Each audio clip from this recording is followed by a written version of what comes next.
Michael, you can go ahead and begin. We definitely are excited to hear what you have to share with us today.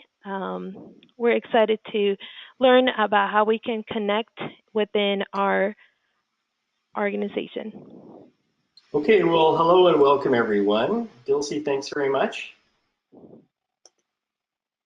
So today I'm going to give you an overview. I just want to remind you that there's so much more detail on connection culture in the book and in the training courses we offer.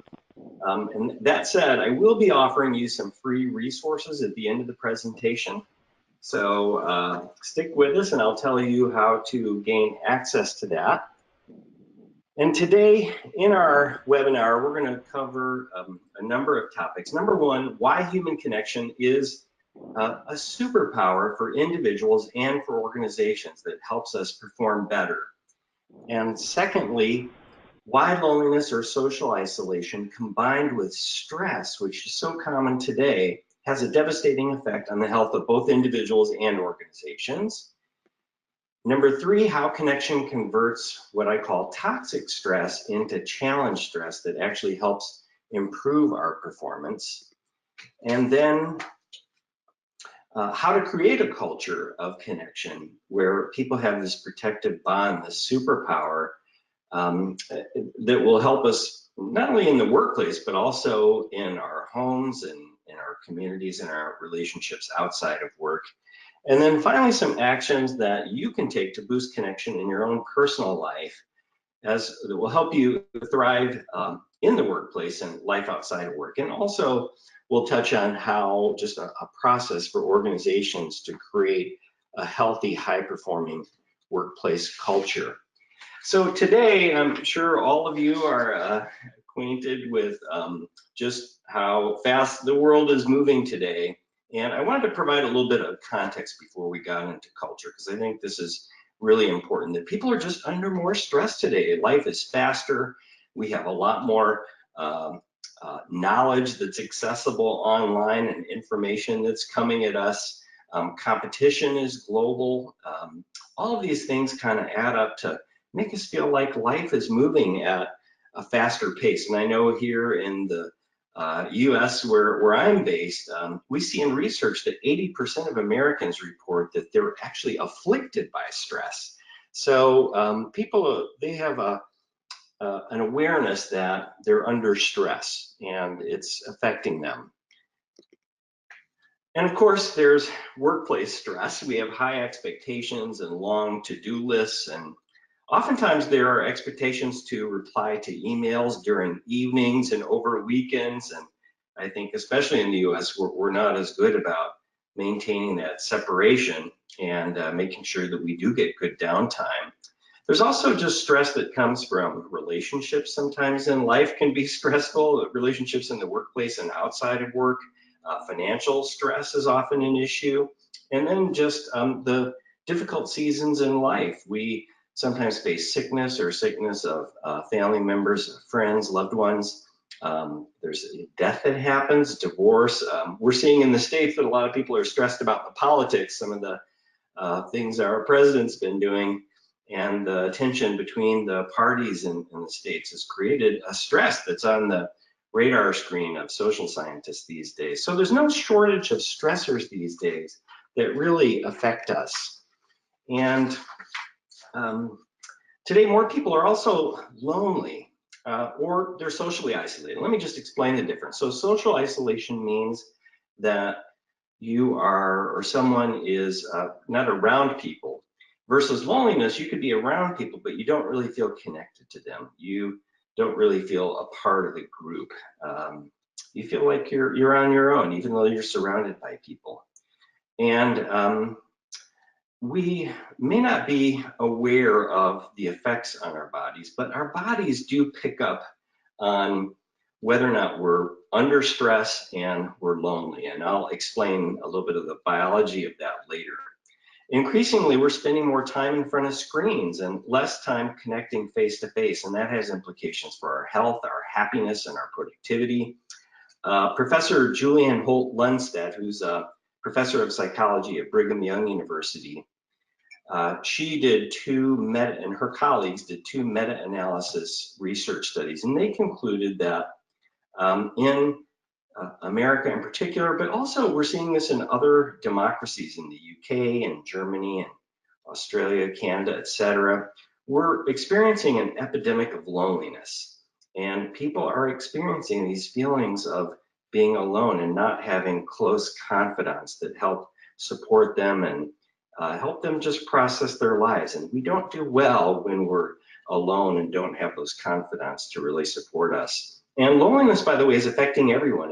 It affects the young and the old. There was research here in the US by one of the big insurance companies, Cigna, and it showed that the 18 to 24-year-old cohort, so the youngest cohort, had the highest level of loneliness. And then loneliness declined over successive generations of cohorts. And we even see from research that was published in Harvard Business Review that half of CEOs report they're feeling lonely. So consistent with loneliness research, we do see in society that there's a higher degree of incivility. There's a rise in deaths from suicide that now here in the States exceed the number of deaths from automobile accidents. We also see more acts of mass violence committed by individuals who have few, if any, friends. So these are all signs that are consistent with loneliness. These are predictable outcomes of loneliness. So it helps us kind of connect the dots and see what's happening here. Now, chronic loneliness is a stressor. And I want to point out some of the research. The late John Cacioppo, who was a psychology professor and a prolific researcher and writer. He was head of the Center for Social Neuroscience at the University of Chicago, and he wrote a great book called Loneliness, Human Nature, and the Need for Social Connection. And there's so much research, we could spend the entire webinar on just research on loneliness alone. But let me just highlight some of the things that Professor Cacioppo focused on in his book. Number one, that chronic loneliness is a stressor, and so it makes us more vulnerable to the other stressors. So if we're stressed about our financial situation or workplace stress, if we're lonely, we're going to be more vulnerable to that workplace stress or relationship stress. Secondly, when people are experiencing chronic loneliness, they have a more intense reaction to negatives. And I know I've personally experienced that. If I'm under stress and something negative happens to me, we have a tendency to maybe blow it out of proportion at times, that it has a bigger impact on us. And at the same time, the positive emotions we experience are somewhat muted. They have a lower positive influence on us, less of an emotional boost from the positive. So both of these are not good in terms of just wellness and well-being. We also tend to have a greater feeling of helplessness, and we're more likely to feel threatened. Loneliness impairs cognitive function. It not only shifts the brain activity to the midbrain, where there's a higher probability that we will make rash decisions. It shifts it away from the cortex, the frontal cortex of the brain, where the brain makes rational decisions. And so we're more likely to make decisions that are not good decisions. And it also affects creativity. We're not as creative when we're lonely. It impairs the effectiveness of sleep. So we're more likely to have sleep deprivation. And people who are lonely experience problems with what's called self-regulation. Now, there are a number of areas that fall under self-regulation. So people who are lonely, they tend to have a higher fat diet, so they don't eat as healthy. They're more sedentary, they're less active, they're more likely to abuse alcohol or drugs, more likely to have eating disorders, they're more likely to act out sexually, and they're also at a higher risk for suicide. So we see that loneliness really has a very negative effect across a number of behaviors. And no surprise, although loneliness is different from depression, there's a high correlation between the two. Now, the opposite of loneliness is social connection. And this is a picture from, in fact, you can see me. I'm the blurry figure at the top of this photo with the glasses smiling in the back. And this is from I spoke at a organizational development conference in New Jersey, and I had them, this is one of the connection exercises I had the group do. And you can just see you don't have to be there to see what emotions people are experiencing, right? You see the energy, the joy, the enthusiasm on people's faces. And what you can't pick up from this photo is it was loud. There was just the level, the volume in the room really went up when people were connecting. And it gives you, these are clues to just the impact of connection and how it is a superpower that gives us energy and helps us perform better. So connection is a superpower. That label of superpower is something I picked up from Matthew Lieberman, who is a social neuroscientist at UCLA. And he's made some, along with his wife, Naomi Weisenberger, they've made some fascinating discoveries about the power of connection. And he says that connection is a superpower because it makes us happier, smarter, and more productive. But there are also many more benefits beyond just those three that Dr. Lieberman talks about. It also makes us more resilient to cope with stress. So not only is loneliness a stressor, but when we have those supportive relationships, that sense of connection that people are behind us, it just helps protect our nervous system from the negative effects of stress. It also protects us from illness because when we're stressed, it compromises our immune system. Research that's come out in the last decade has discovered how stress affects what's called the telomeres, which is they're the hard ends of chromosomes that start to unravel because of the effects of stress. And connection releases an enzyme called telomerase that heals the damage that stress does to the ends of chromosomes. And then, no surprise, let me click through these. I'm not keeping up with what's on the screen. And no surprise that with all these benefits we see from connection, connection is affecting hormones throughout our body. It's affecting neurotransmitters in our head, in our brain. It's affecting these enzymes like telomerase, all of which make us happier, healthier, more productive, etc. And no surprise that Julianne Holt-Lunstad, who I mentioned earlier, one of her meta-analysis studies concluded that people who had greater social connections were associated with a 50% reduction in the risk of early death. And that would make sense given all the other research that we see today. So in our work, let's talk about culture. So culture is, the way we think of culture is, it's the, if you look at any group and you study their attitudes, in other words, the way they think and feel, the language they use and their behaviors, in other words, their actions, those things, the attitudes, language, and behaviors give you clues about how culture affects people. And in our work, we found that most managers are intentional about achieving task excellence and results, but they really don't bring much intentionality to achieving what we call relationship excellence.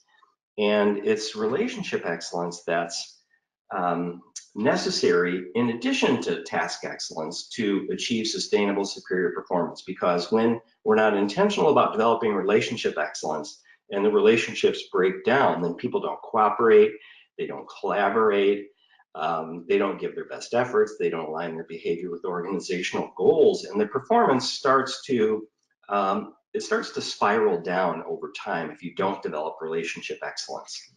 And as we dug deeper into our research, we found that it was culture that produced relationship excellence. And we break it into, first of all, let me just share this, that we look at cultures as making people feel one of three ways. It either makes them feel controlled, or it makes them feel that the people around them are just indifferent to them. They're all about tasks and they're busy focusing on tasks, but they don't take time to build supportive relationships.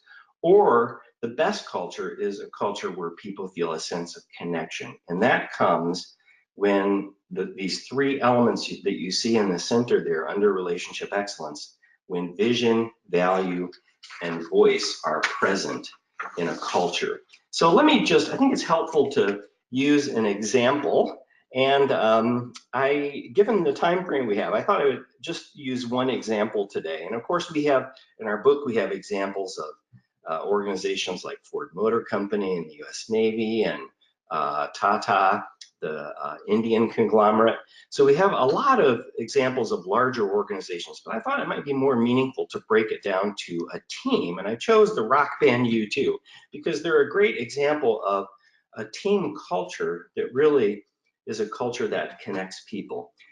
And if you know anything about the rock band U2 story, they started out as 14 and 15-year-old boys in the mid-70s in Dublin, Ireland. And when they performed early on, they were not very good. In fact, Bono thought of himself as a kind of punk rocker. I think he tended to scream more than sing. And Adam Clayton, who you see on the right, the bass player, he looked the part of a rock star even at a young age. And he owned a bass guitar, but he had never taken lessons and he couldn't keep time. So there were some serious problems. I think Edge, the lead guitar player on the left, was very talented at a young age. And Larry Mullen Jr., the drummer you see in the background there, who actually started the band, he was unconventional drummer, but had a lot of talent given his unconventional style. But they weren't very good, but they persisted, and over time, they developed their talents, and of course, they're wildly successful today, and I'll share a little bit about that. So let's go through vision, value, voice in the context of U2 and just look at their vision, value, voice, and what has really kept them together all their adult lives. They've been a band now for more than 40 years, like I said, all their adult lives, and wildly successful. So our definition of vision is when everyone in the organization is motivated by the mission, united by the values, and proud of the reputation. So let's just deconstruct this a little bit. Mission is about where we're going. Values about how we're going to get there. You know, what's a legitimate and illegitimate way. So, for example, breaking the law would be an illegitimate way to get there. And then that produces a reputation that people are either proud of, they're indifferent to, or they're embarrassed by in some cases. And with U2, their mission is their music has been about human rights and social justice. Bono says that makes us different than most bands. Sure, we are musicians and performers, but even more than that, we have a message that we believe in. We're like traveling salesmen who are promoting human rights and social justice through our music. And so that is, it's a mission that makes them feel proud, that they're proud of. And of course, they've been wildly successful. Some of their values, which I talk about in the Connection Culture book, are excellence, and we really tell their story in much greater depth in the book than we have time for today. But their values would include excellence, really caring and supporting for one another. They have a lot of great values that they're proud of as well. And Bono has said that even more extraordinary than our music is how we work together, our culture, in other words. So the second element of a connection culture is value. And I think this is the element that I see it as the heart of a connection culture. And it's also the element in U2's culture that I think really has kept the band together. And let me tell you a little bit about that. So first of all, the definition of value, and this means, do people feel valued? Do they feel they're being treated as human beings and not just means to an end? And this occurs in a culture when everyone in the organization, they have some understanding of the needs of people. And in our work, we go deeper into that. I'm going to come back to that toward the end of the presentation. And they express their appreciation for the positive, unique contributions of their colleagues. And they also go beyond just expressing their appreciation to also actively help each other achieve their potential. So there's this encouragement that comes from the appreciation, and also looking for ways to just help and support one another. And U2 has a great story when it comes to that. About a year after U2 was formed in the mid-70s, Larry Mullen Jr., who I pointed out earlier, is the youngest member of the band and also the guy who started the band. His mom was hit and killed in a car accident, and Bono reached out to him and said, "You're not going to go through this alone." He was there to support him through a difficult period, and Bono had actually lost his mom before the band was formed. She was attending her father's funeral, had a cerebral hemorrhage, collapsed, and passed away. And Bono, because his father and brother were so grief-stricken, he grieved alone, which is very difficult for an adolescent boy to do, which he was at the time. And he knew it was difficult to grieve alone. So he reached out and he supported Larry through a very difficult period early in the band's life. And it created this connection between the two band members. Later on, Edge went through a difficult divorce.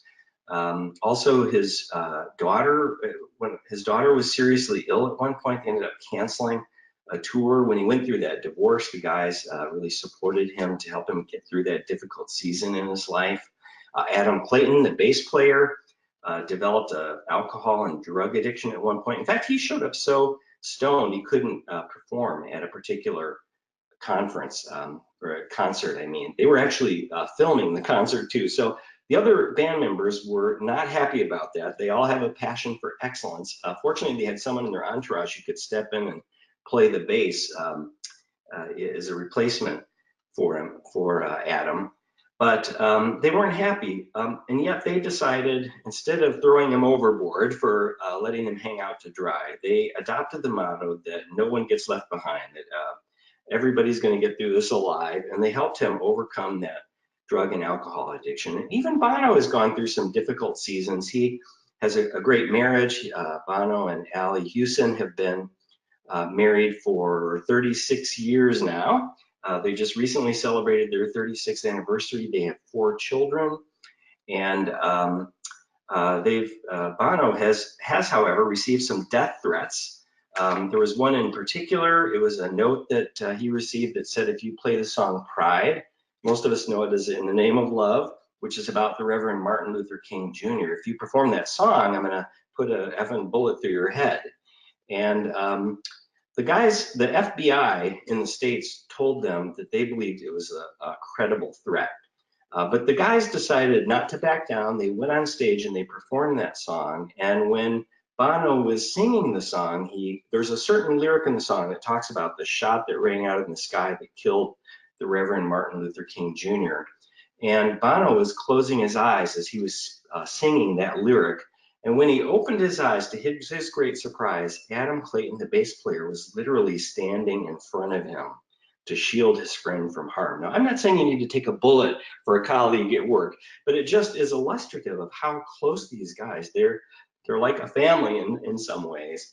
And when they were inducted into the Rock and Roll Hall of Fame, Bono thanked Adam for being willing to take a bullet for him. Now, people laughed, thinking he was joking, but he was serious. It just shows how close these guys are to an unusual degree. Another thing about the band is they split their profits equally, which is very unusual for a band with a megastar like Bono, who would typically take half or more of the profits. But they split their profits equally between the 4 band members and their manager. And another thing that you see when it comes to just appreciating the positive, neat contributions is you always see Bono just talking about the competence and the character of his bandmates. He has said that being with these guys makes him a better person. And he's just always complimenting his band members. And it's interesting to see the videos of the band From the Sky Down, I think was the last documentary. And before they go out to concert, you see Bono as like the big brother kind of walking around giving everyone hugs. But you can really see that they are very close and they really have a strong sense of valuing one another. And then finally, the element of voice exists when everyone in the organization seeks the ideas of others. So this shows humility.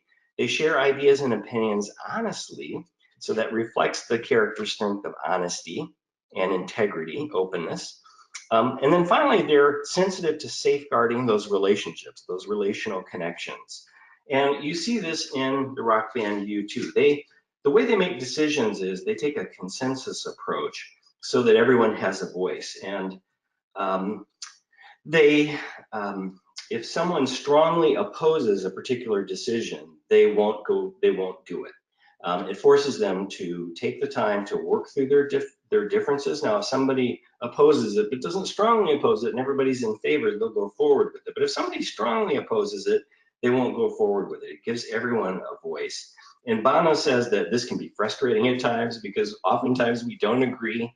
It can take more time, but we're convinced that when everyone has a voice, it produces the best results. And who's to argue with them when you look at their success? Like I said earlier, they've been together for over 40 years. It has given them time to perfect their music. They've won more Grammy awards than any band in history, and they've had the highest revenue producing tour in history, surpassing the Rolling Stones. So when you look at the thoughts, the words, the deeds, or as I said earlier, the attitudes, language, and behavior of the rock band U2, they have their attitudes, language, and behavior unite them and create this bond that makes them all feel supported and a part of the U2 band. And it's really helped them thrive individually to get through life's difficulties and help them be successful as a band. Now, this goes a little bit deeper. This is called the Character Connection Thrive Chain. And recently there was some academic research that was done. And if you're interested, I'm going to give you my email address at the end. I'd be glad to share a summary of the research. But the study used value chain analysis to identify that there is evidence that connection culture produces a competitive advantage. And if you go through this chain, in fact, we can use Bono as an example here. You know, we see you see three clusters of character strengths on the left. These are universal character strengths from the positive psychology movement. So there's research that shows these character strengths provide a survival advantage to individuals and organizations. And you see a lot of these character strengths as in Bono as the leader of the rock band U2. I think of when you look at that cluster in the center there, like love and social intelligence and teamwork, you really definitely see that in him. When you go at the top, appreciation of beauty and excellence, you see that in the music of U2. These are character strengths that Bono brings as a leader that creates vision, value, voice that you see in the second column. And vision, value, voice makes people feel connected. That meets universal human needs. And this universal human needs, this is in a sense kind of an update of Maslow's hierarchy of needs. So respect, recognition, belonging, autonomy, personal growth, meaning, and progress. When those needs are met, people feel more connected. And it helps them thrive as individuals, which you see in the next column, and it helps their organization thrive. So this diagram really moves from left to right. And as I said, we have empirical evidence now that this is, we have evidence that shows this really works and it's true. And the author of this academic study is arguing that connection is a new general theory of leadership and organizational culture, which we certainly believe given what we've seen in our research. So the benefits of connection culture, first of all, it provides a cognitive advantage that I talked about earlier. In other words, the superpower. People are smarter, happier, they're more productive, it makes them more rational, and it makes them more creative. Also, people who feel connected give their best efforts, or a factor we call employee engagement, which research tells us is not very good in most organizations. So there's a big upside opportunity to engage employees by boosting connection in a culture. And then also people tend to pull together more and focus on the same things rather than maybe doing something that isn't a priority for their organization. They may be engaged in it, but they're just not really aligned with the rest of the team. So strategic alignment also has an effect on performance. And when people are connected, they're more aligned. Also, people communicate more, and it gives decision makers the information they need to make the best decisions. And then finally, people who feel connected engage in creative conversations that fuel innovation. So these are 5 distinct sources of benefit that have an effect on performance and on competitive advantage. So let me just get into some things that you can do personally that will help boost your personal connection, and then we'll touch on the organizational side. So just a few things. Number one, it's important, first of all, to develop a connection mindset. In other words, you have to really value connection and understand that social isolation and loneliness is not good for you. It sabotages your life, your health, your work. And so you need to be intentional about having connection in your life. So that's step one. And then it takes courage to connect. And I think, I'm an introvert, so it requires energy to connect with people. And sometimes connecting can be threatening. Think of if you give someone a high five or a fist bump. If you've ever been left hanging or someone didn't respond, you offer the fist bump and they don't respond. Well, that hurts.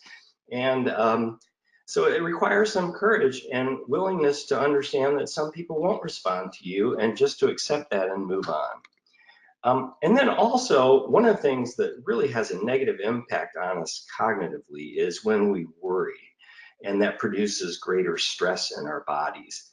And one of the things that really helps us is when we process our worries, our anxiety with other people. Actually, the effect of that is it shifts the brain activity from the mid part of the brain, where in the amygdala, where we process emotion, to the frontal cortex, where we're more rational, and it tends to shut down the amygdala so that we feel less anxiety. So we make better decisions and feel less anxiety when we process our worries with other people. Also, I find it very helpful just to have confidants in your life, whether it's a spouse or partner or support group, a family, who you share your weekly highs and lows with. To listen to them empathetically, to hear their highs and lows, and for you to be able to share your highs and lows so you really know what's going on in each other's lives. And that really helps make you more resilient because it's providing connection. And then finally, looking for ways to serve others. This quote here, "to serve is to live," is taken from, it's actually the Twitter handle of Frances Hesselbein, who Peter Drucker, the world's first management consultant, called the greatest leader he ever met. And Frances has been a mentor to me. She turned around the Girl Scouts of the USA, just an amazing leader, and headed the Frances Hesselbein Leadership Institute. But when we serve others, it also connects us. So these are 5 things that you can bring into your life to boost personal connection. Now let's shift and talk about operationalizing connection in the context of your organization. First, it's really important to develop a connection mindset in the people in the organization. So the way you do that is through conducting training to help people develop this connection mindset so that they understand, they have a knowledge of the importance of connection and the dangers of social isolation and loneliness. And they understand what types of attitudes, uses of language, and behaviors promote connection and what doesn't. So that's step 1, is to really equip people to create connection cultures. And then secondly, it's important to look at the subcultures throughout an organization to see if they're connecting or they're isolating, and then to deploy mentors or coaches who can guide the managers in the subcultures to really help them develop connection cultures. And so it's really those 3 primary things. And this is an add-on. I think it's also important just to celebrate intentional connectors in your organization, the attitudes, language, and behaviors that are connecting, and the connection cultures you see in the subcultures around the organization. When you do that, people get the idea that this is important. So just some areas I want to touch on before we wrap up, and that is there are some special groups within organizations that need to be sensitive to their special need for connection. So, for example, today we have more and more people who are working remotely. And so more often than not, they're working alone in their home or maybe in a coffee shop. So it's important for them to understand that they need connection and they need to be intentional about getting out and meeting people for lunch, or maybe I recently joined a group exercise class. I'm still sore from it yesterday. Volunteering in your community, spending time with your family. You have this need for connection and you will dysfunction if it is not met. So it's important for those people who are working remotely to be aware of that. The next group I want to focus on is just younger workers. When you look at McCann World Group a few years ago, one of the big advertising agencies did a global survey of 7,000 millennials, and they concluded that one of their top values was connection. But many of them are not experiencing connection because too many of their connections are really superficial. They're online connections, but not really deeper connections where there's a higher degree of intimacy and face-to-face contact. So it's important for you, if it's important for your organization's success to attract, engage, and retain younger workers, then you need to know that you have to develop a connection culture or it will not happen. You're not going to attract, retain, and engage the best of young workers. They may be there for the compensation, but you're really not going to get the best out of them or retain them if you don't create a culture that connects. And then also, and this is something that is, this is a big issue right now, is just those people who are at higher risk for exclusion, whether it's women, people of color, individuals who are part of the LGBTQ community, just they're somehow different than the majority of people in the workplace. And those differences maybe will have the effect of making them feel a greater sense of stress because of those differences. They may also feel more lonely than the average person who looks like everyone else or has some other things in common with the majority of the people in the workplace. And there's been some backlash from unconscious bias training because the research is showing that in some cases, some of that training shames people for unintentional behaviors so that they feel threatened and they feel it's unfair. So connection is a very positive way. As human beings, we all need connection, and we need to be intentional about training and encouraging connection with everyone, irrespective of their color, their sex differences, all of these things. We just need to connect with all human beings. And so connection is a very positive way to make sure that everyone's human need for connection is met so that they thrive and the organization thrives. And so just to conclude here, I'm going to offer some sample chapters from the Connection Culture book and the Connection Culture monthly email newsletter.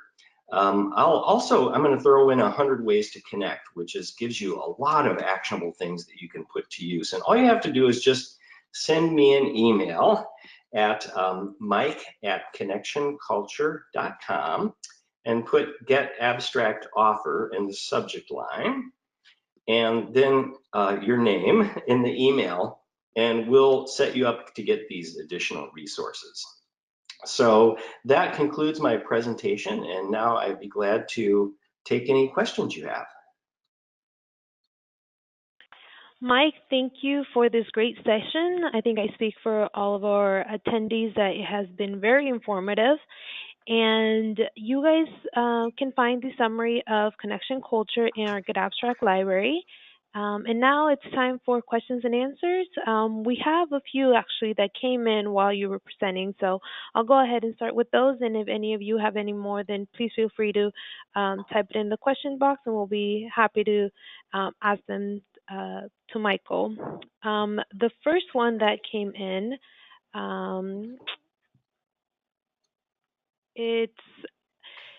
the first one is, so they kind of gave a little statement in the beginning, and then they asked the question, and it's the whole development, if their values did not happen overnight. So let's say it sometimes takes years that groups develop their values. In today's work environment, team members and management change quite differently. How can we adopt the principle of shared values in this environment? Well, that's number one, I'm a big believer in the training. People, we don't drift toward connection. We drift toward isolation typically, especially as we get busier with tasks, and organizations' expectations for productivity have gone up in the last 25, 50 years. So right now we have a lot of tasks that are crowding out time for relationships. So I'm a big believer that you have to have training so that a lot of people in the organization know that relationships are important and connection is important. In fact, some of our biggest clients are great organizations because they have connection cultures, and they realize that by bringing training in to help them further solidify a connection mindset across the organization, it's less likely when there are management changes that connection culture is going to be, this value of relationships in the culture is going to be pushed out. So it's something that has to be, you have to be intentional about really getting everybody in the culture to understand that tasks are important, but so is relationship excellence, and both are necessary to produce sustainable, superior performance. Yeah, that's definitely, you definitely need to be aware of how you can apply yourself and adapt to those values as well.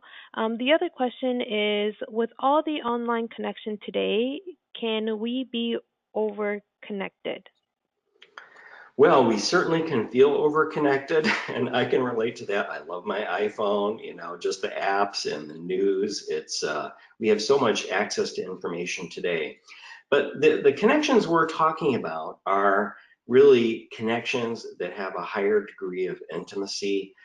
We have supportive relationships, friendships where we know more about people. We know, their interests outside of work. We know their strengths inside the workplace. We really get to know them as human beings. And when you have those type of relationships, it has an effect on the body's nervous system. So that when we're under stress, if our nervous system and the endocrine system, if it defaults to a state of stress response, and we're stuck in stress response, it sabotages our performance. But if we have those supportive relationships, it keeps our body in a state of homeostasis so that we can perform at the top of our game. And so it's we also have, I want to mention just the impact of mirror neurons. We have the ability to feel what other people feel just from an empathy standpoint. And so when we feel someone's positive emotion, it enhances their positive emotion. When we feel someone's negative emotion, then it diminishes their pain. And in both cases, it connects us. So, being intentional about creating connection culture is extremely important. If we just have those acquaintance relationships in our lives, and a lot of people we're friends with on Facebook or LinkedIn or whatever, that isn't sufficient. We really need those intimate, high quality relationships, supportive relationships with people who know us. And that's what provides the superpower. You do get some benefit from those acquaintances, but not as much as you get from having these strong, close, positive, supportive relationships. Yeah, definitely. And to follow up on that, you were mentioning how, we have to take into consideration the negative and positive aspects of a person. Someone asked, what is your advice on dealing with longtime employees who have been grumpy for years and passing their negativity on to others who are going to be there prospectively long as well? What kind of connections do you recommend? Well, I think it's important to reach out to them, and they're going to be less grumpy if they have, it's possible that they're lonely. It's helpful to find out what's going on in their life outside of work. There may be issues that they don't have someone to process with. And by being a confidant for them, you'll help them. It'll be less likely that they will be grumpy. But there are going to be some people who are just, what we call curmudgeons. And so I think it's important if their attitude is really spilling over and affecting other people, then it's important for their supervisor to really get involved and help them understand that and see what they can do to help them. And it may require getting some outside help through human resources. Um, but I would start with step one, just reaching out to them and trying to befriend them and learn more about them. Ask them about what are their interests outside of work. Find out more about their life's journey. It may be that they're just lonely, and if you look at the research, half the people in America are lonely from after taking the UCLA loneliness survey, which is the gold standard of loneliness assessments. So a lot of people are lonely today, and more are becoming lonely. So we're going to see more grumpiness, I think, unless we intervene and develop those supportive relationships. Definitely, definitely. And also utilizing resources can also be a great great way to reach out to employees who may not be performing well. Um, this is actually a question that's very interesting, and I'm actually very interested to know your answer too, Michael, is how to deal with different culture values when organization is in a global scenario and is dealing with a person that you have never met and probably will never meet. Well, and I'm assuming that means you'll never meet face to face. Yes, I I believe think so. that's probably what that person means. Well, it's not ideal, right? And more and more, it's a reality today that we're working with people that we won't meet face to face. But because of the advances in technology, we do have the ability to connect with them over Skype or FaceTime. And although that's not as good as being in person, it's still, you can still connect with people that way. And even if it's just through speaking with them on the telephone, you can also connect over the telephone. Now, it's not as good as having all those nonverbal cues in front of you when you're in someone's presence.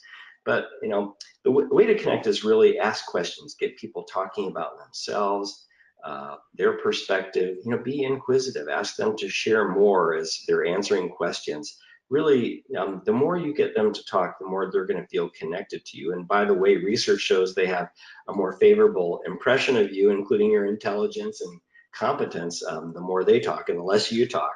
So yeah, you can connect. It's not ideal having not being face to face, but nonetheless, you still can build some connection thanks to the technologies we have available today. Yeah, definitely. And we have time for one more question. And the question is, what do you think is going to happen to companies that do not focus on developing their connections? Well, what happens, and this is very predictable, when organizations develop cultures that isolate people because they're controlling, and oftentimes they're just indifferent to the human needs of people, then they dysfunction because the employees don't give their best efforts. In other words, employee engagement is low. They don't align their behavior with the organization's goals. They don't communicate so that decision makers get the best information, and they don't engage in creative conversations that fuel innovation. So all those things, they act as a drag on productivity. And the way I like to think of it is, it's almost like if you think about how cholesterol builds up in the body and can lead to a heart attack. The lack of connection also starts to build up what we call knowledge traps. People aren't communicating. The best decisions are not being made because there isn't sufficient communication. People aren't engaged in giving their best efforts. So these things build up until you experience the organizational equivalent of a heart attack that we call managerial failure. So these are very predictable patterns that we've written about in an earlier book called Fired Up or Burned Out. And that's what happens in teams, in departments, and organizations that are low on connection and high on loneliness. Yeah, definitely. Well, thank you again, Mike, for a great webinar. And before we end the webinar, I would like to give a word to my colleague Sandra, who is a learning consultant here at getAbstract, and she will share a bit more of getAbstract and what we offer. Thanks very much, Chelsea. Yeah, also big thank you from the team of the learning consultants at getAbstract for this very interesting and useful webinar. We assume many of the people joining today have already access to getAbstract via the organization, and we wanted to take a few minutes to quickly speak about the getAbstract offer for business clients. getAbstract is the leading online provider of compressed knowledge. Our mission is to find, rate, and summarize relevant knowledge and make it available to our customers at the point of need and at the speed of business. Along with several of Michael Stallard's titles, our platform contains more than 18,000 summaries of top nonfiction books, video talks, and articles for you to read or listen to. We aim to make this as simple for you as possible, so the library can be accessed via web, mobile app, or even synchronized with an e-reader, giving you access anytime, anywhere. For everyone who is using getAbstract via a corporate account who would like to have more information about our features and service, please contact us at corporate@getabstract.com. If your company doesn't have a corporate subscription yet, we would love to hear from you. To finish today's webinar, thank you for your time today, and we look forward to many other webinar series we will be running in Q4. Thank you. Bye-bye.